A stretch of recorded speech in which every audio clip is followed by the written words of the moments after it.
We're going to start at the patella, not at that patella, but we're going to start at the patella, and we're just doing bony palpation right now. So from the patella, we could go down and find the tibial tuberosity. From the tibial tuberosity, we could feel the tibial flare.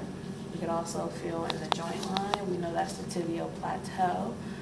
Also laterally from here, we're going to look for the head of your fibula, and then we're going to look for Gerdy's tubercle. What is Gerdy's tubercle? Huh? You tell me. What's Gerdy's tubercle right there? Gerdy's tubercle is what IT band inserts. Okay? So Gerdy's tubercle. Okay? So in between the tibial tuberosity and the head of the fibula is Gerdy's tubercle. Where the IT, you weren't here for this, huh? But IT, so pay extra attention where the IT band inserts. Okay? So we're going to go back up. We got the kneecap. We have the bottom portion, the top portion of the kneecap. You could feel underneath the kneecap if you want. If you have the person flex and extend above the superior portion of the kneecap, you can find the little divot in the femur where the patella tendon sits, and that's the femoral notch. Got it? Also from the patella, if you go out to these two big bumps, those two big bumps are your epicondyles. Okay? As you move toward the midline or like the joint line, and you feel the femur here, that's actually the condyle. The condyle makes contact with the tibia. That's the condyle. Very cute. Okay? Other than that, you have the femur itself. We could go palpate the femur. Are you really touching the femur? You're touching the quad. But you're just kind of going in the area, making sure nothing abnormal. Of course, we palpate the fibula because of the head of the fibula and the tibia itself. Okay, so I think we got everything. Tibial tuberosity, tibial plateau, tibial flare, Gerdy's, head of the fibula, kneecap, joint line, epicondyles, and condyles. And the adductor tubercle. Adductor tubercle, I forgot about that. Adductor tubercle, you go on the inside of the leg, right where it starts to get meaty, and you kind of palpate a little bit. Is that the painful one? Yeah, and it kind of hurts. You palpate.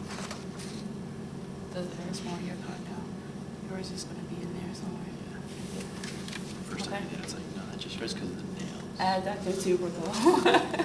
Somebody take you in. Soft tissue palpation, again, from the kneecap we start.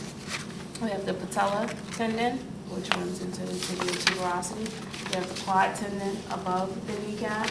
We have the meniscus, which sit in the joint line. A little distal to the joint line, kind of where the patella tendon is. You have fat pad all in this area. Okay. You also have bursa. You have prepatellar bursa, and you have deep and superficial infrapatellar bursa. Can't really feel those, but if you're along the patella tendon, you're kind of feeling those as well. Got it? You're palpating the general area. I saw one removed yesterday Oh, very cool. in surgery. Prepatellar bursa? He didn't tell me. I think it behind the patella because Okay. they were kind of digging behind. Infrapatella. Very It was cool. like super inflamed, and then he popped it by accident. Like they wanted to take it out, and it like gushed blood. Very cool. That's very, what doctor? Heckman. Oh, I love Dr. Heckman. He's And my he favorite. took out, well, his fellow did most of the Right. surgery. They took out a meniscus as well, Oh, very and the bursa. And then the second one I saw is they put a plate in. The knee? I mean, the foot? Yeah. Dr. Heckman by far. Don't tell Dr. Reaver. Dr. Kaplan is my favorite doctor. Don't put that on tape. We'll delete that. Fat pad, tibial tuberosity, all of the bursas. Remember, you also have a pes anserine bursa. And remember, your pes anserine is just in that medial tibial flare. That's where your sartorius, gracilis, and semitendinosus come and insert. And there's also patella there. Your IT band starts all the way up in your hip. It runs all the way down. It starts as your tensor fasciolata up there. It runs all the way down the side of your leg, passes the lateral epicondyle, goes right into Gerdy's tubercle as your IT band. Okay? You also have all your quadricep muscles. Let's scoot back from me. Lift your pants leg up a little bit. And your quadricep muscles, we know the vastus, the rectus femoris and the vastus intermedius run straight down the quad.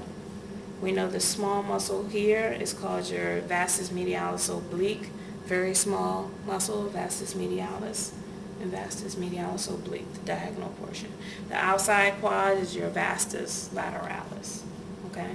And then pretty much tighten up your quad for me. If you have someone tighten up, you can kind of feel them a little bit better, okay? And be able to distinguish the two. So just remember rectus, vastus intermedius down the middle, vastus lateralis down the side, vastus intermedius, and vastus medialis and vastus medialis oblique toward the inside. Got it? Turn on your stomach. You can palpate the hamstring tendons as well. Where do your hamstring muscles insert, or where do they originate? In his butt and hand, ischial tuberosity. Remember I had you guys sit there? So from his butt muscle all the way down, I wasn't touching your butt, I was touching your ischial tuberosity. Ischial tuberosity all the way down his leg, we would palpate his hamstrings. And his hamstrings, all three of them come off the ischial tuberosity. They go down into the leg. Let me get my direction. This is lateral, so your bicep femoris comes and wraps around your biceps femoris here, and your did I say that right? Semitendinosus and semimembranosus come and wrap around the medial side. So all of them start together. This is the belly of the muscle. They're all together, and they break down into tendons. Semimembranosus, semitendinosus, biceps femoris. Okay, which one of them runs into the peasant serine? The medial side. Sartorius gracilis semitendinosus, right. So the semitendinosus actually goes into the peasant serine. Also, while we have him laying down here, we can palpate his gastroc. Why is that important? Goes above the knee. Goes above the knee. Also back here, another thing, you have your, help me out, popliteus muscle that runs the diagonal in your popliteal fossa. And also, we have vascular structures we'll talk about there later as well. Turn back around. So we got bursas, we got fat pads, we got tendons. You okay? We got bursas, fat pads, tendons, muscles, your hamstrings, quads, gastrocs. Other thing we didn't palpate is your adductor muscles. Your adductor muscles come through the inside of your leg. We're going to talk about those a lot more when we get to the hip. Except for the adductor, sorry, is that hitting you? No. The adductor longus comes down, but your other adductors, your tibius, your gracilis, all those will stay pretty high up. But your adductor magnus and longus come a little bit higher. We can palpate those in the adductor tubercle, which we've already palpated. Okay?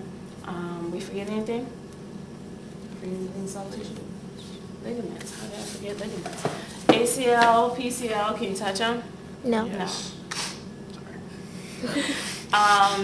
MCL, LCL, can you touch those? Yes. Yes. MCL, you can't really tell what the hell you're feeling, but when you get on, we know that the MCL connects the tibia, the femur to the tibia, right? So basically, if you follow the medial epicondyle, kind of in a downward direction toward the tibia, you can palpate the general area, which is going to be this general area here, okay?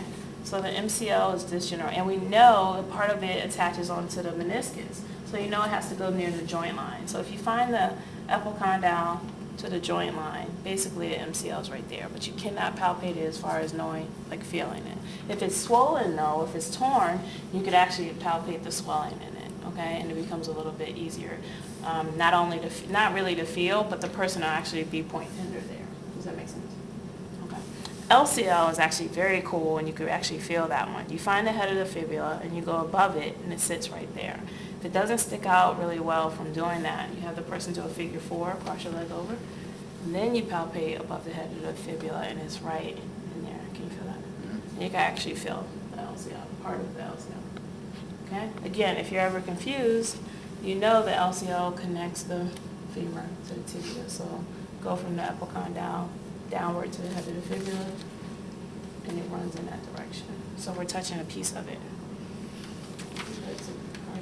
There we go. Good. I forget anything